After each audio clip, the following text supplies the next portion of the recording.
gluing some of the flowers down. So if you're interested in that part of it, feel free to come up and watch what I'm doing. But I'm not going to do that in the whole group. So I made a little PowerPoint so I can remember what I was supposed to say. Oh, it's blank. Technology. Oh yeah, I was going to say that was my starting line was you're as far from IT as you could get today here, which is great for those of you who have had to deal with what happened today. So my formal education is in liberal arts and counseling, a graduate degree in counseling. So even though it's not in art, it's very intricately woven into my work. And the way I started was by, someone gave me a flower press, and I was working with individuals with disabilities in a lot of really, really challenging settings. Really some of the worst schools in New York, psychiatric hospitals, mental health centers. So I'd come home and this would be a kind of stress reducer for me. And I would just kind of go pick. I really didn't know a lot about flowers. So I just pick whatever, stick it in the press, and have fun with it. And when I stopped doing that job professionally, I started doing this intensely. And it kind of became, it kind of evolved from hobby, stress reducer, to a passion. And then I now say it is art and wellness together. So I feel like my circle has come to meet, which for me is very, very gratifying and very important because there are a lot of nights I'd sit there and go, why did you spend all that money on a graduate degree and playing with flowers? But there's tremendous overlap. There really is. And I will share with you what that is and how I experience that. So a lot of people, let me see if there's something else I forgot. So my collages, I started really feeling committed to the form and the way the flower or the whatever it was I was pressing looked when it was alive. So I didn't want to kind of mess with that. I wanted it to, the scallops around the edges of a flower. So they were more like this. They were more like kind of botanical, almost like botanical specimens. So I can hold it up.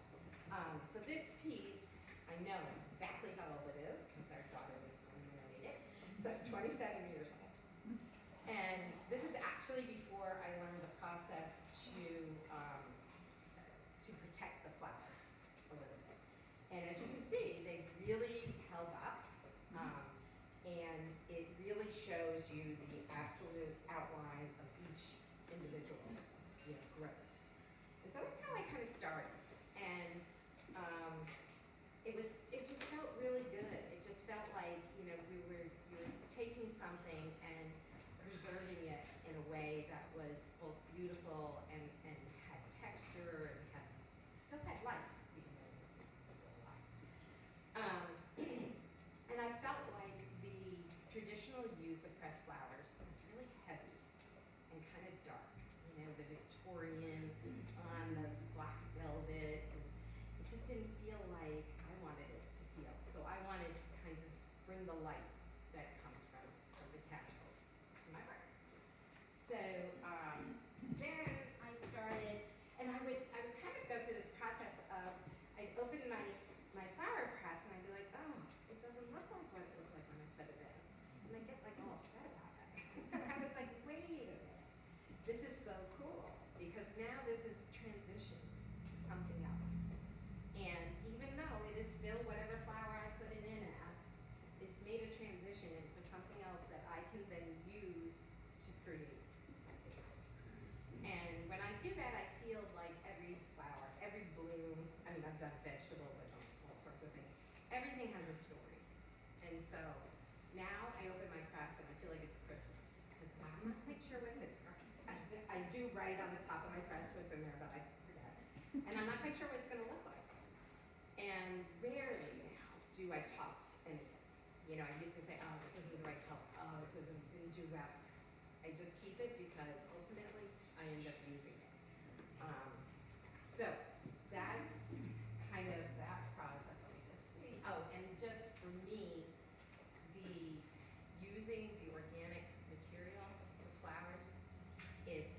it is so calm. It is so centered. And in the work that I've done with people, like in different stages, when it was kind of formally as healing workshops, not art therapy, but just kind of a time for people whose lives are filled with a lot of things that aren't so pleasant, to do something that's really relaxing and pleasant. Just the feeling of touching organic materials has a power, and it really grounds people. It's very therapeutic. And for me, people are, I'm very gregarious and out there, and people are like, I don't get how you're sitting there playing with flowers around. Like, that doesn't fit. And that's my downtime. That's my, time to just get lost in it. So that's part of the reason that I'm drawn to this, and I feel like it's something that, every once in a while I'm like, oh, you could dabble in something else, but it keeps pulling me back.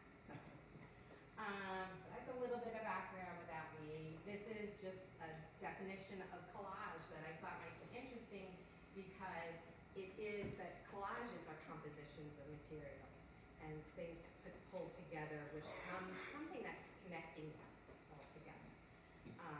In my collages now, I use Pressed Botanicals. I also use some hand-printed papers that I've made, and I've also used some watercolors and paint and acrylic paints. I say I use paints. I don't say I'm a painter, because I'm not. I use them to enhance what's there. I really want it to kind of be in the background of the botanical material. And why botanicals? Because like you have an infinite array of colors and shapes and textures for the pieces. I always thought, well gosh, if I was a painter, I could just open another tube of paint and I'd have more. And, but if I run out of a flower, then I have to figure out, is there another one I can use that will provide that same kind of feeling that I'm doing? Or now I just have, so many flowers that I don't run out. So it's not so much of a problem anymore, but it's just amazing and in that, in those shapes and colors and textures comes the inspiration, comes the, what I want to do with it.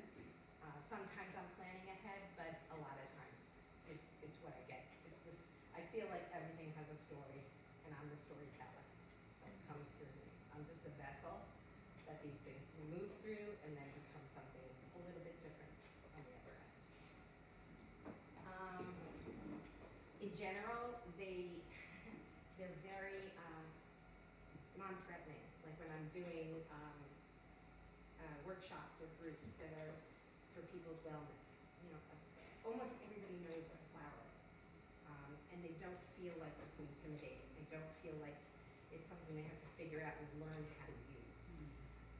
There was only one instance when I was working in an inner city group of young kids that I had to literally describe the garden to them because they hadn't seen the garden. And the only kind of flowers they knew were cut flowers. But otherwise, it's something that's very universal to us. They're very fragile, but they're very strong. Guy, you said something about how, thought the flowers would fall apart or whatever. They can, but they don't when you're using the process that I'll share with you. So let's see what else. All right, so things that have influenced my work a lot, because basically what I try to do is just take in as much as I can, because there's very few opportunities to have a class in this or a workshop in this. So I try to take as many classes in different art forms and different mediums that I can and apply what works to us. Definitely the arts and crafts movement, I love it. They use flowers in such a different way for decorative purposes. We lived in Chicago for a long period of time, and one of my favorite places was at the Chicago Art Institute. If you ever have a chance, downstairs, they actually moved the Chicago trading floor to the bottom of the museum. And William Morris stenciled the entire ceiling of the trading floor. It's just absolutely stunning. So those are kind of my muses, and the ephemeral artists like Andy Goldsworthy, and I can't remember the name, but there's a place in Italy where they it the cathedral of trees. And they basically are grown trees so high so that you walk through it like you're walking through a cathedral. And those things just very much inspire me. Working with other artists is probably the number one fuel I get. How someone works with a different medium, it's just, you can always apply something from that to what you do.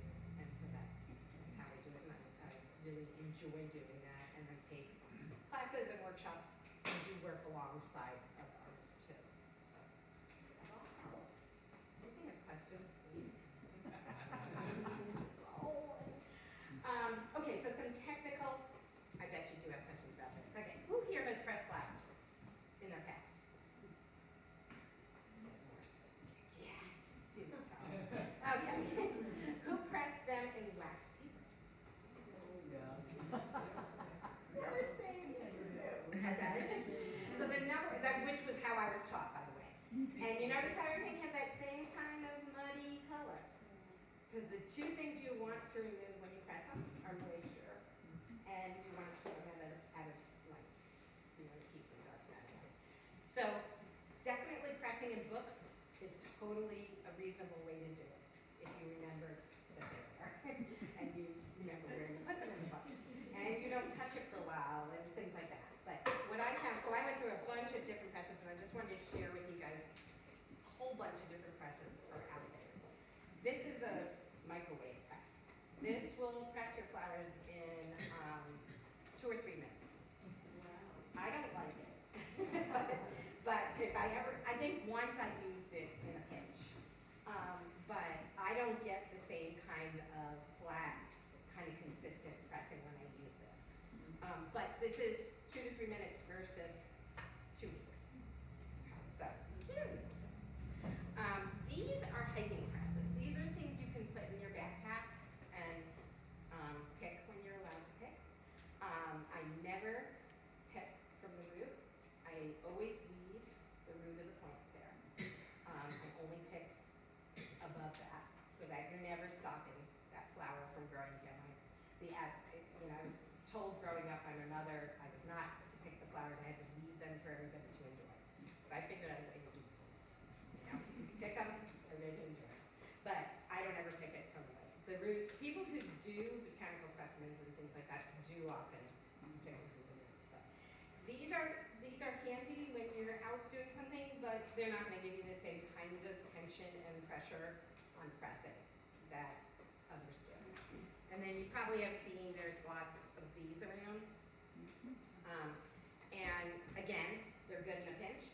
The problem is that if you have very thick flowers here, they are not going to get pressed. It's just going to bow. So it becomes more important that you have the same thickness of flowers throughout. You know what, you guys? There are chairs around here if you want to pull them up. And there's some out here. Don't feel like you have to stand. Judy doesn't bite sometimes. I just don't want you to have to stand there. And this is the hiking press that my husband got for me, so adorable and useful. But what I use is what's called a center spindle press. The what? Center spindle press. So these are, I love them. I just think they're a work of art unto themselves. And what they do is they apply pressure evenly. So you are taking the center spindle and turning it, and you're pushing down this piece of wood, so it doesn't matter if you have a thick piece and a thin piece or something like that. It's going to apply the same amount of pressure to it. And what I do is I turn it over the course of 2 weeks, at least, sometimes longer, and then take it out. How often do you turn it? That's like every other day. Is there something for it? So the process is that you use, and I'll tell you about it. You use a series of cardboard and then an absorbent acid-free paper, sketch pad. It's really great. And kind of the substantive paper you buy, you're gonna be able to reuse it and reuse it and reuse it. So it's kind of fun. And then, Do you fill up the space with flowers, or you just put one or two? I'm gonna show you in a second. I'm gonna show you, but I'm gonna make you patient. And then there's only two things that I do commercials unpaid for, and one is Costco paper towels. The least expensive paper towels you can buy, because the Bounties and all those things, they have some types of chemicals in the paper, and you may not get your flowers off them. It sticks so much. So just go cheap on the paper towels, and you're good. So then you do paper towels. That's your series. You're doing the cardboard, what's called blotter paper, and then paper towels. And you're putting your flowers on the paper towel. Alright? And so these flowers have been pressing, and I'm going to show you how the best way to take them off. Something like this came off very easily. This is a coreopsis. And these are delphiniums. And basically, if you just push up on your paper towel, then you're not bending your flower. And if it's sticking, just do that. You can bend the paper towel away from the flower easily and take it on. These are pretty much rice paper thin. But here's the greatest thing about what I do is, I used to get upset if I broke one. Then I was like, why are you upset? You just glue them together. You know? No one's gonna know. So I try to be very gentle with them, and they are kind of surprisingly durable. As you can see, they might stick together. You try to not have them touch when you press on here. People have asked, do I press the piece in entirety? No, I have never done that. I press the pieces like this. If it's very thick, like a rose, I'll pull the petals off and just press the individual petals. Peonies, that's what I do too. Take the whole flower apart, basically, and press the petals. And then I kind of play with the other parts of the flower. I might do, in a rose, if you do cross section underneath the bottom of the rose, there's a star of leaves that you can use. Basically, a couple of my standard thoughts and lines are that it is what's underneath, like with people, it's what's underneath the flower, it's what's deep down inside of the flower that's the most beautiful. So look for it. Don't just, you're not going to see it. You're not going to see the most beautiful part if you're just glancing at it. You want to open it up, you want to look underneath it, and you can just get a lot from that. So these are delphiniums. So I might, in a piece, use just the individual petal, like this.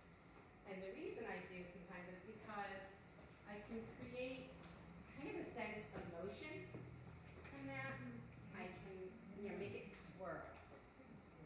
And, again, it's not the flower. You are not looking at this and thinking, oh, that's rose petals and delphinium petals. It's been transformed into something different.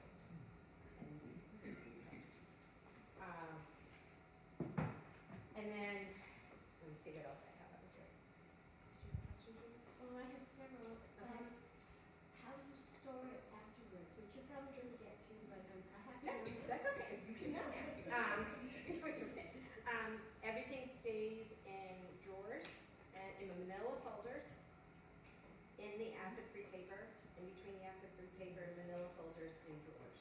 And how do you keep the humidity out? Is that a problem? It hasn't been a problem for me. I wouldn't do it in a basement. I wouldn't do it, in a place that tends to gather humidity. And I tell people to treat whatever you make with this like you would treat any fine art. Do not put it in glaring sunlight, even when it's covered by a UV glass. It's still going to get affected by it over time. And these, which I'm pulling off now, are snapdragons. Actually, here, just pass them around. And don't freak out if it sticks to you, or you drop it, or you rip it. It's fine. I got like 5 million of them. If it was like a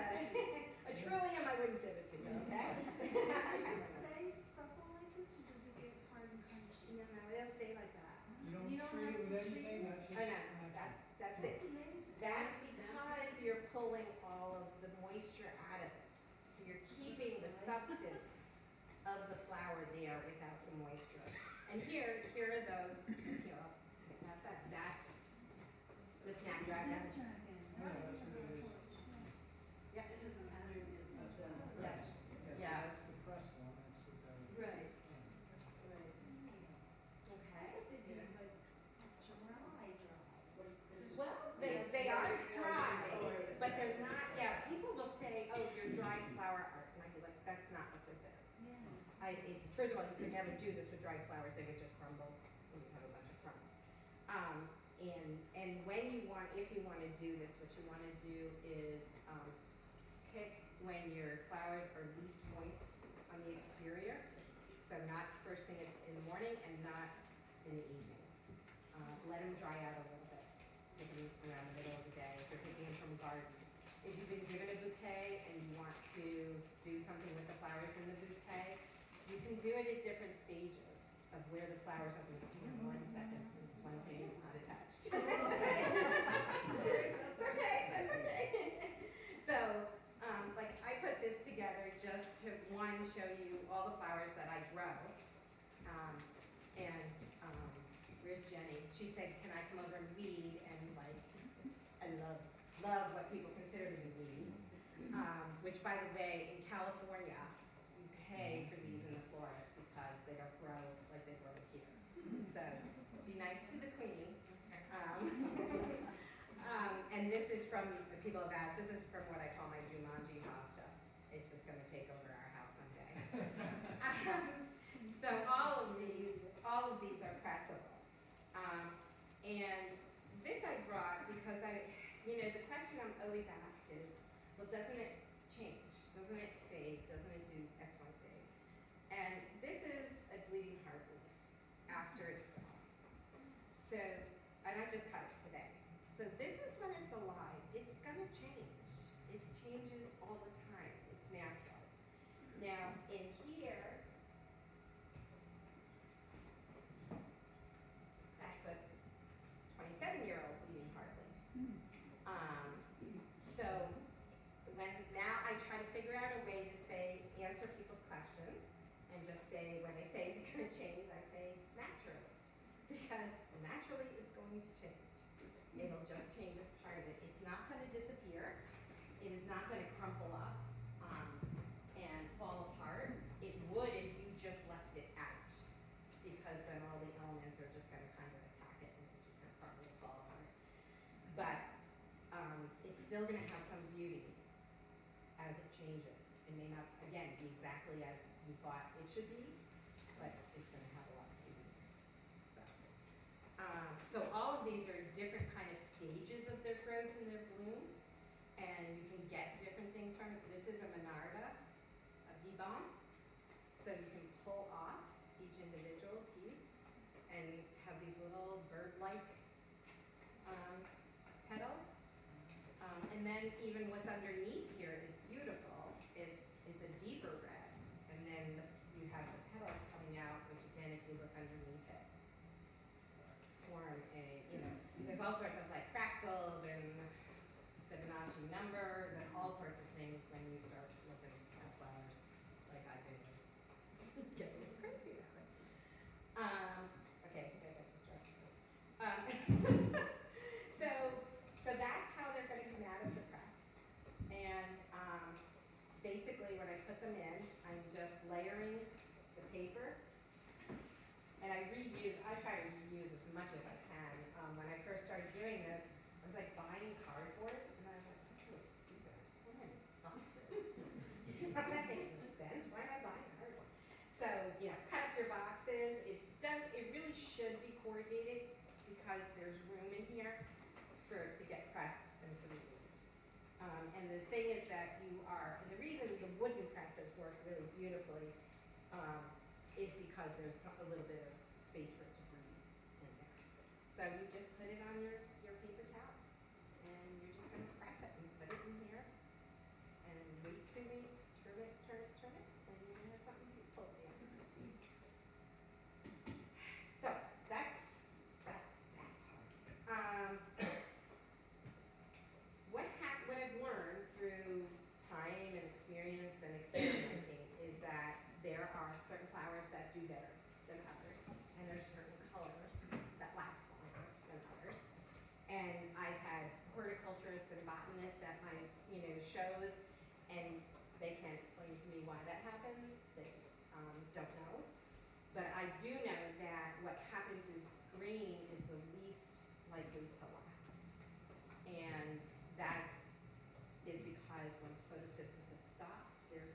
stable in there to paint the color.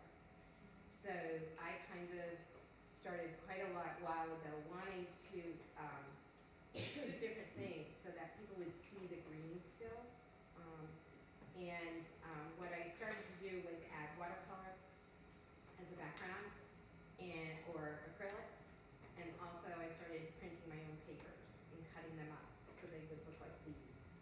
And I really wanted to stay organic, like the flowers. I didn't want it to look dramatically different, and again, just wanted to come from behind the flowers and enhance it a little bit. So let's see.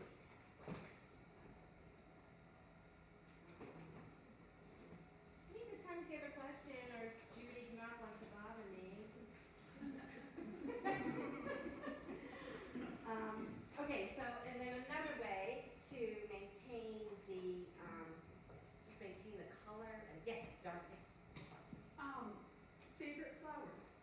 Oh gosh, Do you have favorites? Yeah. That you're- peonies are just amazing. So behind me, this series of 3. These are Giclée Prince original collages.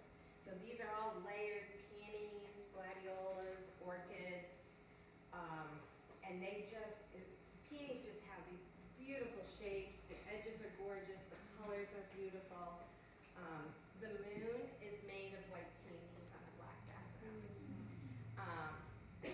Sometimes you have to be really careful because they are so frail and so thin that if I put too much glue, it'll just disappear.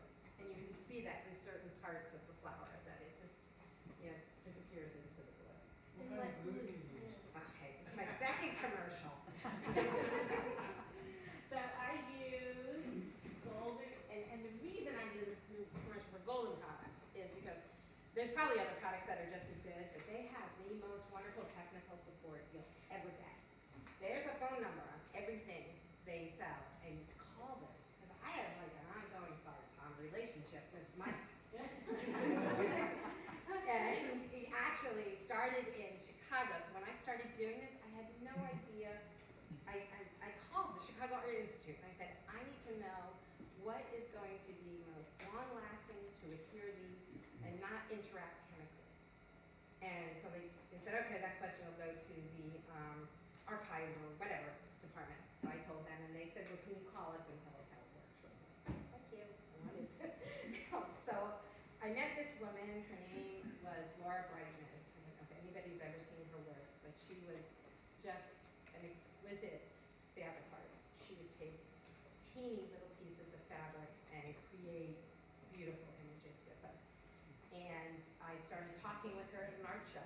And she said, well, you have to use golden. And I'm like, golden what? So that started it.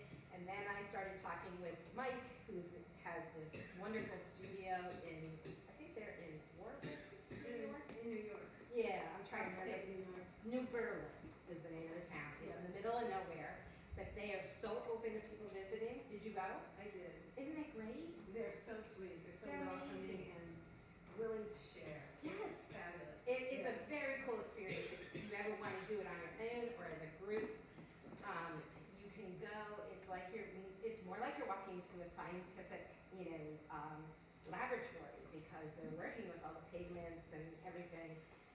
And then I went, and Mike and I spent like the afternoon in his studio, which was like the best playroom for anybody, and just started pulling things from the walls and do this. So anyway, golden. I use matte medium, dries clear. It is not necessarily made to be used as an adhesive. It is made to add to thin out any acrylic colors, but it's super.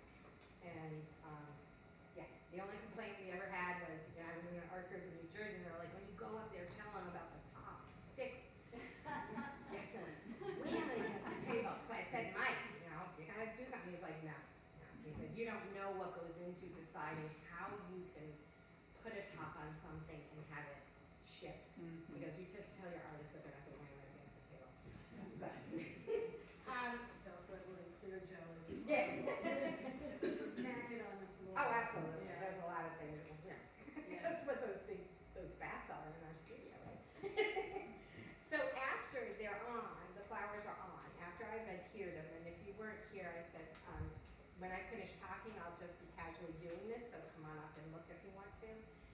I coat everything with a UV varnish. And so I paint each petal and I paint each stem. And I usually use a gloss first because it lets the colors pop, but it leaves a shine. And most of the time that's not the look I'm going for. So then I do another coat of a matte varnish. And then I put UV, I try to always use UV treated glass or UV plexiglass on it. I only use acid-free matte boards, and generally I do all my own framing. And just don't do what my younger brother did and put it in your steamy bathroom. And then call your sister and say, there's something wrong with your artwork.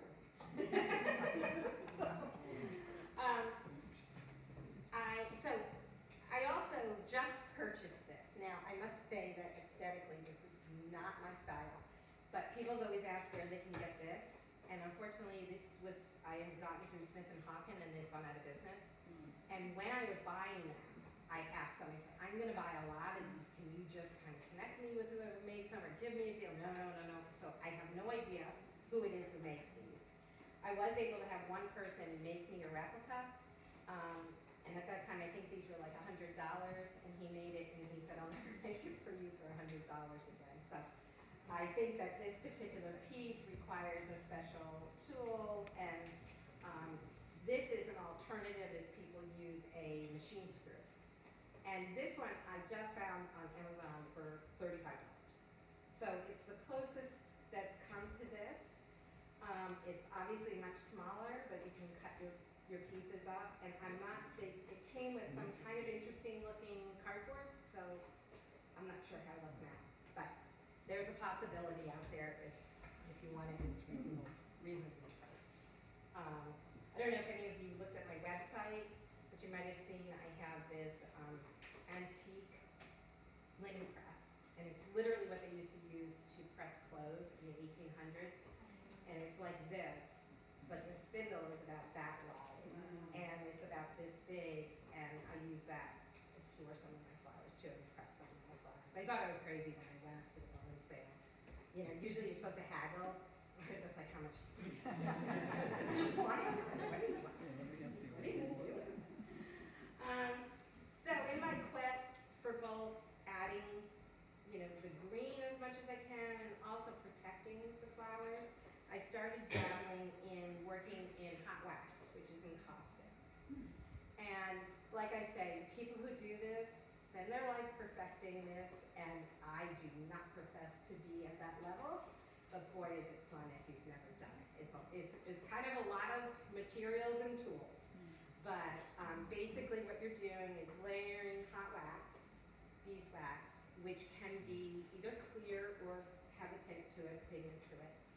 And then what I did was, these are really, really fragile poppies, and put them on there. So I can pass that around, and then these are other caustics. This is something in progress where underneath is a piece of rice paper that I pounded flowers onto, so that gives that kind of mottled color to it. And I put in some rubbings of leaves with graphite, and it's just kind of a work in progress, and some peony petals. These are other ones, other encaustics or others. So Beth, you take the beeswax, I assume heated to melt it. Yeah, to 250 degrees. So I use like a candy thermometer to get it around, and that's what You use like a hot plate. hot plate, okay. Yeah. So then you put it on and then place the petals on top of the hot beeswax? Or how- Yeah, so what you do in encaustics is you put the wax on, and then it's drying pretty much as you're putting it on. So you heat it again with either a butane torch or a heat gun. Get it nice and smooth. There's a lot of tools on this one. And you cannot do it if you are not in a ventilated place. So if you have to either do it outside or have really good ventilation. And then I place the flowers, and then there's more wax that goes over that. Goes on top of them once they're there. Some of them have the wax on top of it. Sometimes I will use a very, very thin layer of wax, then put wax paper over it, smooth it out, pull it off, so that I'm not, so what I can do with this is create depth that me to do otherwise.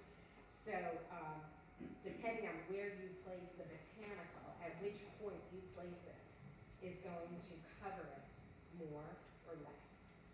So these were put on later, but there's still wax over the top of And it. you brush the wax on? You use hake brushes and natural brushes. This is bark. This is birch bark. Yeah, I call this one Is that pine needle? hike by the roads. Yeah, That's there you go. Yeah. I think you can, So- I know they've seen it, but I know they have it. That looks like a little rocket. Yeah. So, and I also will take people's wedding bouquets and create artwork from that. Sometimes people want their invitation as part of it. It's more fun for me than it done. But I will take their wedding bouquet. You know, I've been to, I was just talking with my husband about how many weddings I've crashed, and to get their bouquets. Look, oh, that centerpiece looks really nice too. But basically, I'll take a bouquet if they don't want to give up their bouquet. And frankly, a bride's bouquet is usually pretty boring. It's usually white, and as you can see, white tends to go beige. There's certain flowers like peonies that will stay, but most others have so much moisture in them that they're going to go a little beige. So getting other flowers, either bridesmaids or centerpieces, is really, really good. And so I'll create a piece of artwork. Usually it's bigger than this one, and I will give them also like a little nosegay, dried nosegay, some potpourri, and cards. I talked a lot, guys. Could you hold out your pen? Thank you. So Beth, well, this thing of just using just the petals and making a new art piece out of petals, that's kind of your own aesthetic. So what's the story about if you were take like a bouquet or something and dry it? How does it dry it like separately? So you can't press something that's three-dimensional. Well, you can. You can, like a rose, you could do a cross section of it. You can cut it down the middle and press it that way, or you can recreate it with the petals. So a lot of things don't come out looking like a bouquet. I don't try to mimic it. I don't know if I'm answering Well, I your was question. just thinking just say an individual flower. Yes, There would be people that might want to just press that. right? yes, Okay, so yes. So some of them, that anything can press. Yeah. Some of them may not press well because there may be enough moisture in the center that it's gonna just mold in the process. It's just gonna get dark and all the color's gonna get canceled out. But some ways that I can prevent that is to thin it out. So, like I've taken stems where I'll cross-section the stem and just dig out what's inside of it. Wow. Or I will, if I have a very thick base, kind of like, or even like this, I will cut in half, this Gomphera. I'll cut it in half. Or if a base is very thick, I will just slice across the base. I use razors all the time, that's how I cut stuff. And I'm just trying to see if I have an example of a thicker flower.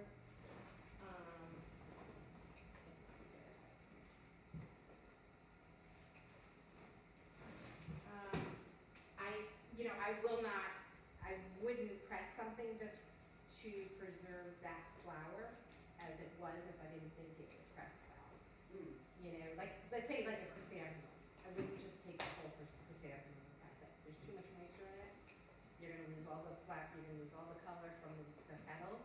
You're just gonna have this kind of thing. You'll have the shape, but it actually probably would fall apart ultimately anyway because there's too much moisture in there.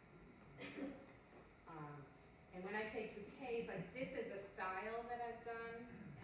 That's what I mean when I do like a bouquet style. Others are kind of when I'm showing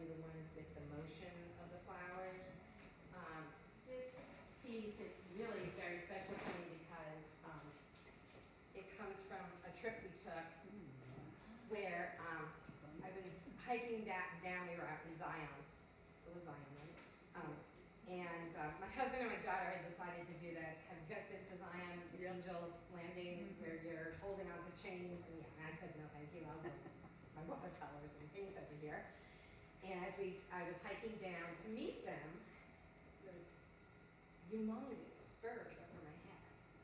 And I'm looking up at it, and one of those kind of like I could have had a V8 moment. It's like, where's my camera? You know? I can see the tag on it. That's how close it is to me. And luckily there was this man and his daughter behind me. And I just stopped and I turned around and I was like, was that an eagle? And they were like, no, that was a condor. And it was about 5 feet from your head. And it was just like such a moment. And then we went and we had lunch, and we were on this bluff, and these condors were putting on this show. And just, floating in the thermal pines, and they must know people are just standing, totally amazing. And then they all decide show's over, and the 3 of them fly over our heads so closely we could hear them. And I saw the chills when I talk about it. And so for me, that was just such a moment of awe. And this little die is made of dahlia petals. These are all dahlia petals. This is birch bark, and then the back is painted acrylic. Totally different things you can do. It's really endless. Really, and that's why when I always think, oh, I use a different medium, I'm like, oh, I have, like, there's so many things you can do with it. So,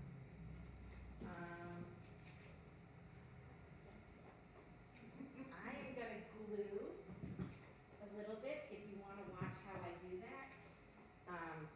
One of the funnier things someone said to me is, because like oftentimes when I wanna pick up a petal and put it down on the paper, I've tried everything. I've tried tweezers, I remember going to the dentist and he had this little thing, he said, try this. Okay, pick it up. And people at my workshop are like, no, but you spend so much time drawing it out. So that is my technical trick that you are welcome to steal. If you have any questions, happy to answer them now, or you can come up and ask me. I've got one question. The maple leaves are absolutely beautiful, right? So when they turn red, can they be preserved or they just turn brown? Is there any way to keep that vibrant color? It's tricky. I've read a bunch about it, and it has to do with, I'm looking for a piece to show you. It has to do with the,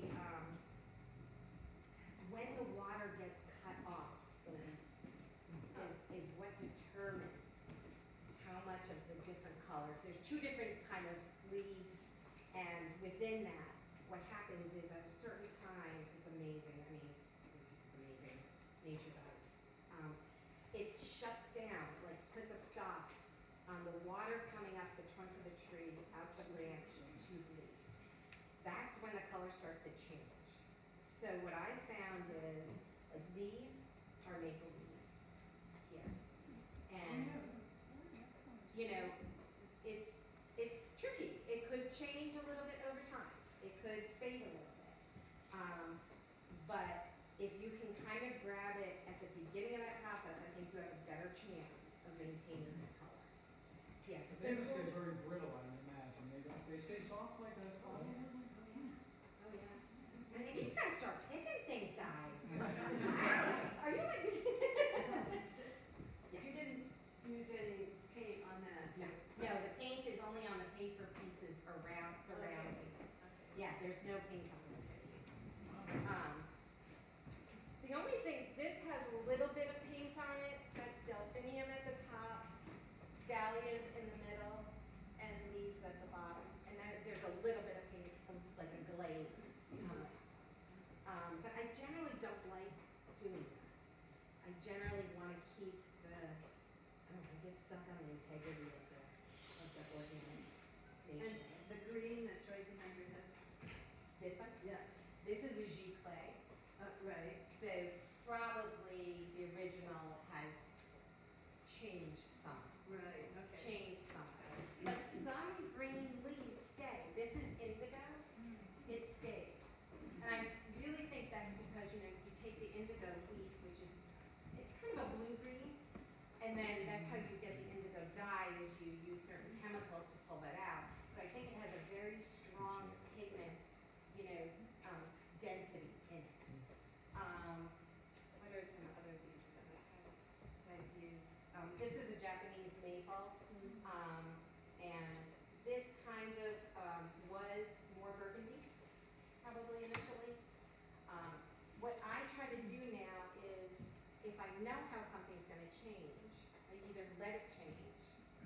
or when I use it, I'm using it for other reasons than the color. I'm using it for the design or the texture or something else. And it's okay if it changes because the design is still there. Everything else is still there. Oh, what is your question? You live with me. What is your favorite part of the whole process, from beginning to? He's not home alone tonight. Gosh, I love being in my garden. I love collecting the flowers. But I love playing with them. When I sit down and they're all there and I get to move them around like the puzzle pieces and I don't know what that puzzle is going to look like. That's what they want to see. And I just play with it. And, you know, sometimes, I mean, a lot of times I'll start off thinking I'm gonna do this, and it's like, whoop, we're over here. And, so that's probably my favorite time. And that's when, I'm in the zone. You know, a day goes by, and I haven't even known it. I can attest to that, because sometimes you do a thing, like I said, I'm going upstairs, honey, 8 o'clock. Oh, I'll be right up. It's 2 o'clock in the morning. You're not weird, am I? Do you have a That's the zone. I do.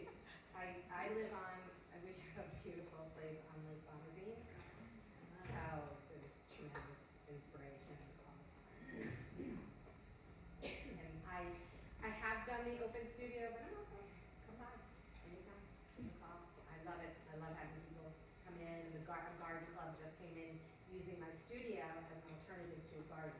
Because they visited some of the gardens, they thought, well, this would be really cool, it's a different place to visit. So that was fun. Jane, So you say you have such a big collection of flowers and pieces. you now. can't have any. You're not going to share with me? So I'm visualizing like map cabinets, pulling out drawers of these things. Yes, I had a big, gorgeous blueprint cabinet. When we moved, I had to give that out, unfortunately. But I have like a dental instrument cabinet that I keep things in, and I'm always looking for new ways School to keep drawers. them. Yes, School cabinets. yeah. That's where my pastel papers live. Oh, yeah? Yeah, it's just that I always have so much. You always outgrow. You're thinking, I just want one place I can go to where my flowers are, forget that. And then you arrange by color, like my red Oh, up here and Yeah, like yeah, that. yeah. And now I do it by both. First I did it by me. I have a funny story. When I first started doing this, I really, really did not know anything about flowers. I mean, my mom had a garden, but I wasn't interested, and I didn't really know the names. And I, for some reason, stupidly thought I would name my pieces by the flower name. And so this woman, who I used to say, this little old lady, would be mean right now, comes up and goes, honey, that's not a nasturtium. And I'm like, well, what is it? And she tells me, and I choose.